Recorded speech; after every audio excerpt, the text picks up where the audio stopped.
तो demand decrease हो जाती है, या प्राइस डिक्रीज होगा तो डिमांड इंक्रीज हो जाएगी। There is a inverse relation between price and the quantity demanded of any commodity. किसी भी कमोडिटी के प्राइस और उसके डिमांड में इनवर्स रिलेशन है, ये हमने अभी लर्न किया लॉ ऑफ डिमांड में। फिर नेक्स्ट इसके कुछ एक्सेप्शनल केस हैं। एक्सेप्शंस मतलब जहां पर ये जो हमने पढ़ा ये फॉलो नहीं होता, ये जो थ्योरी है ये काम नहीं करती, ठीक है। तो कहाँ पर काम नहीं करती, ये कौन कौन से ऐसे गुड्स हैं या क्या क्या ऐसी सिचुएशंस हैं। देखो, number first is the given goods के केस में। Number first is the case of given goods.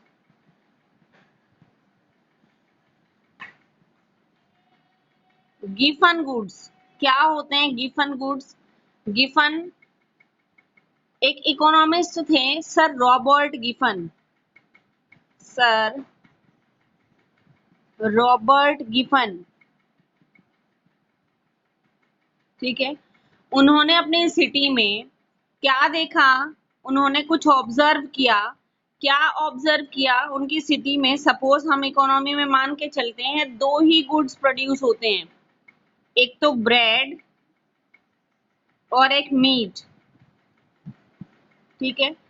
उन्होंने इसमें क्या ऑब्जर्व किया कि ये जो ब्रेड और मीट है, ब्रेड का बहुत ज्यादा प्रोडक्शन हो गया था, बहुत ज्यादा प्रोडक्शन, ठीक है। और जो मीट खाने वाले हैं और ब्रेड खाने वाले हैं, जो मीट खाने वाले लोग थे, मीट का प्राइस हाई था, उनको रिच, उनको ये समझा जाता था वाओ, एक प्रेस्टीज इश्यू था कि आप मीट खाते हो, ये प्रेस्टीज इश्यू था उनकी सिटी में। और ब्रेड खाने वाले सिंपल, क्या तुम ब्रेड खाते हो, ऐसा कुछ था, ठीक है। तो ब्रेड के जो प्राइस थे वो प्राइस गिरते जा रहे थे, ब्रेड के प्राइस। और जो डिमांड थी, डिमांड, इनके प्राइस कम होने की वजह से ब्रेड के प्राइस भी कम होते जा रहे थे। क्यों? क्योंकि प्रेस्टीज इशू सामने था। मीट खाने वाले लोगों को ज्यादा इज्जत, ज्यादा ऐसा माना जाता था कि रिच फैमिली से बिलोंग करते हैं, वाओ मीट खाते हैं, तो एक सेंस ऑफ ऑनर यहाँ पे था कि उनको एक प्रेस्टीज के साथ कि वाओ आप मीट खाते हो, कितने बढ़िया बात है। और ब्रेड खाने वालों को ऐसा समझा जाता था कि आप ब्रेड खाते हो। तो क्या था, जैसे जैसे ये देखा गिफन ने देखा कि कोई ऐसे गुड्स हैं जो थोड़ी सी क्वालिटी वाइज या जो थोड़े से, जिसको सोसाइटी में अलग अलग तरह के गुड्स को प्रेफरेंस किया जाता है, वैल्यू दी जाती है, प्रेस्टीज इशू समझा जाता है। तो उनकी सोसाइटी में क्या था, मीट खाने वाले जो लोग थे उनको ज्यादा प्रेस्टिजियस समझा जाता था, उनका प्रेस्टीज इशू था। और ब्रेड खाने वाले लोगों को ज्यादा प्रायोरिटी नहीं दी जाती थी, उनको पुअर समझा जाता था। तो क्या होता गया, जो गिवन गुड्स के केस में जो ऐसे गुड्स थे जो इंफीरियर थे या जिसको लो, थोड़ा सा डाउन समझा जाता था, उनके अगर प्राइसेस कम होते हैं तो भी उनकी डिमांड कम हो रही होती है। उल्टा डिमांड किसकी बढ़ती है? जिसके प्राइसेस ज्यादा होते हैं। मीट के प्राइसेस ज्यादा थे और उसकी डिमांड भी क्या हो रही थी? ज्यादा हो रही थी, इंक्रीज हो रही थी। तो यहाँ पर लॉ ऑफ डिमांड काम नहीं कर रहा था। लॉ ऑफ डिमांड तो क्या है? लॉ ऑफ डिमांड तो क्या है कि प्राइस डाउन होते हैं, प्राइसेस अगर इंक्रीज होंगे तो डिमांड डाउन जाएगी, ठीक है। और प्राइस डिक्रीज होते हैं तो डिमांड क्या होनी चाहिए? इंक्रीज होनी चाहिए। तो सर रॉबर्ट गिफन ने एक ऑब्जर्वेशन की, उनकी सोसाइटी में जो ऑब्जर्वेशन थी, वो ऑब्जर्वेशन उन्होंने क्या की कि कुछ गुड्स ऐसे होते हैं जिनकी क्वालिटी या जिनको सोसाइटी में ज्यादा वैल्यू नहीं दी जाती, उनके प्राइस कम होते हैं तो भी उनकी डिमांड कम ही हो रही होती है। प्राइस कम होने से उनकी डिमांड इंक्रीज नहीं होती। उल्टा जो ऐसे गुड्स हैं जो सोसाइटी जिसको वैल्यू देती है, जिसको प्रायर करती है, जिसको प्रेफर करती है, उनके प्राइसेस अगर इंक्रीज होते हैं तो भी उनकी डिमांड इंक्रीज ही होती है। जो ऐसे गुड्स हैं जिसको कम वैल्यू दी जाती है, उनके प्राइस कम होने की वजह से उनकी डिमांड बढ़ती नहीं है, उल्टा कम ही हो जाती है, ठीक है। तो क्या नोट करोगे यहाँ पर, गिवन गुड्स के केस में क्या हुआ, क्या ऑब्जर्व, प्राइस कम होगा तो डिमांड भी क्या होगी? कम होगी। एक्सेप्शन है लॉ ऑफ डिमांड का होना। लॉ ऑफ डिमांड तो क्या कहता है? प्राइस कम होगा तो डिमांड इंक्रीज होगी, लेकिन यहाँ पर क्या है, प्राइस कम होगा तो डिमांड भी क्या हो रही है? डिक्रीज हो रही है। क्लियर है first point? Next second case, कैसे goods, conspicuous goods. Second point is conspicuous,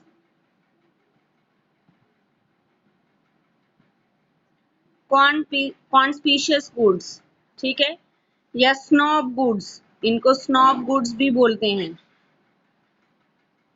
ठीक है।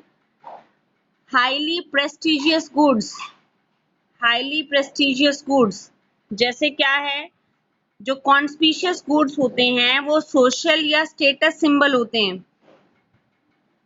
सोसाइटी में सोशल स्टेटस सिंबल, स्टेटस के लिए खरीदे जाते हैं, स्टेटस सिंबल हैं। जैसे फॉर एग्जाम्पल डायमंड, ठीक है। डायमंड जो गुड है, क्या डायमंड नेसेसिटी गुड्स है, क्या हमारी ये हंगर को या और किसी चीज को सेटिस्फाई करता है?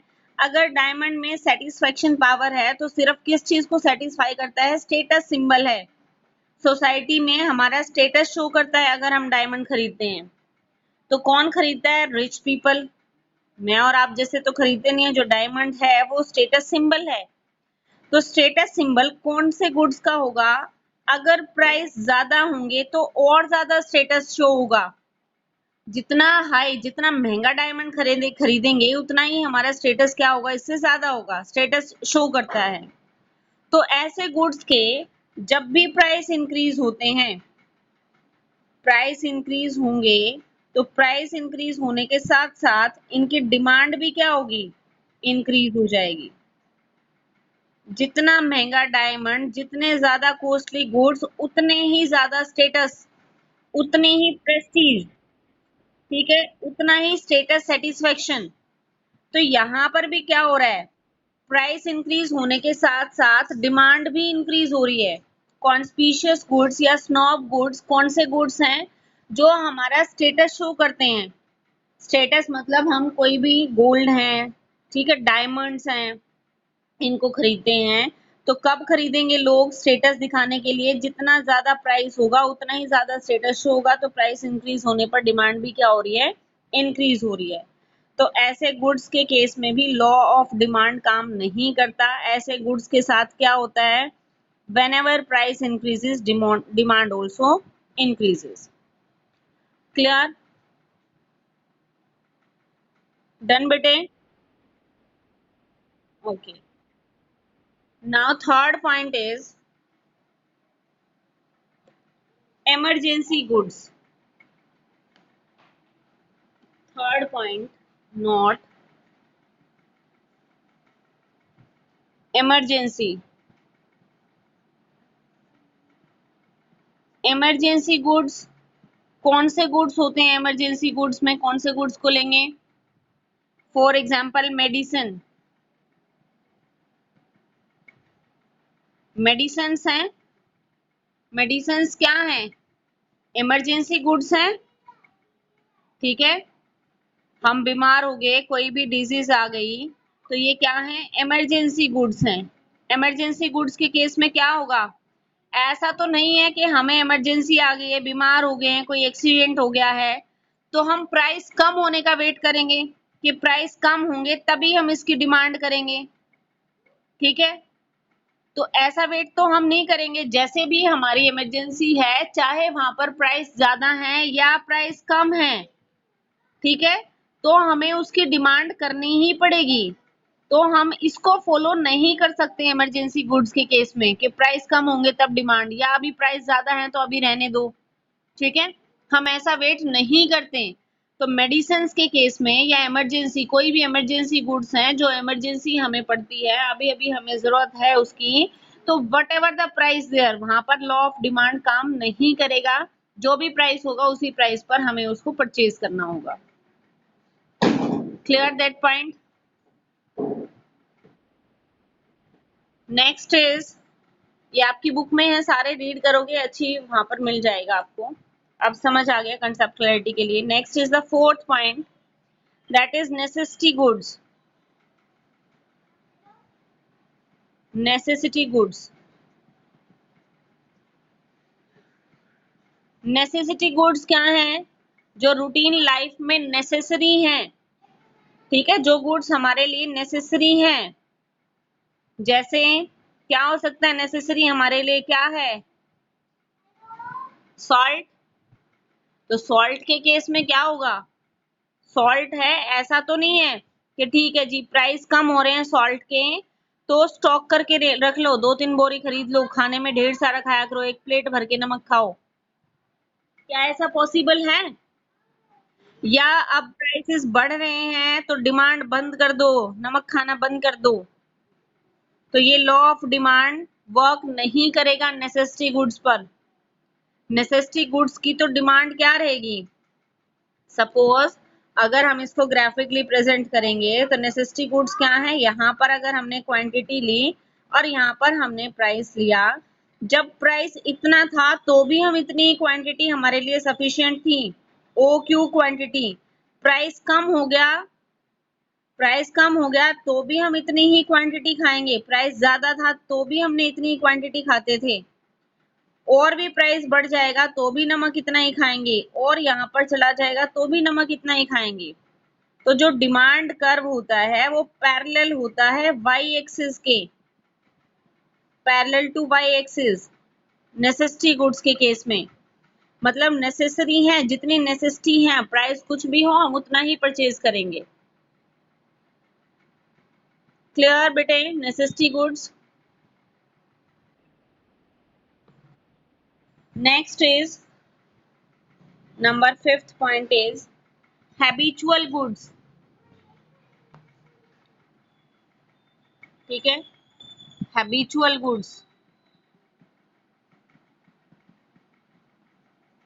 क्या होते हैं? हैबिचुअल गुड्स हैबिट होती है ना, जैसे आप बिल्कुल छोटे थे मिट्टी खाते थे, अंगूठा चूसते थे, चौक खाते थे, है ना, ये बड़े बड़े शौक होते थे आपके, हैबिट्स होती थी, लेकिन वो तो फ्री ऑफ कॉस्ट मिलता था। कुछ हैबिट्स चेंज हो जाती हैं जैसे ही बड़े हुए, ठीक है। अल्कोहल हैं, सिगरेट्स हैं, टोबैको, तो ये सभी क्या हैं? हैबिचुअल गुड्स हैं। जिसको हैबिट है वो इसको डिमांड करने के लिए प्राइस कम होने की वेट नहीं करता। हैबिचुअल गुड्स हैं, जिस गुड्स की हमें हैबिट है, whatever the prices are, चाहे प्राइसेस कम हैं या प्राइसेस ज्यादा हैं, हम तो उसको डिमांड करेंगे ही। तो उनकी डिमांड क्या रहेगी? स्टैटिक रहेगी, जितनी हैबिट है उतनी ही रहेगी। तो लॉ ऑफ डिमांड वहां पर वर्क नहीं करता।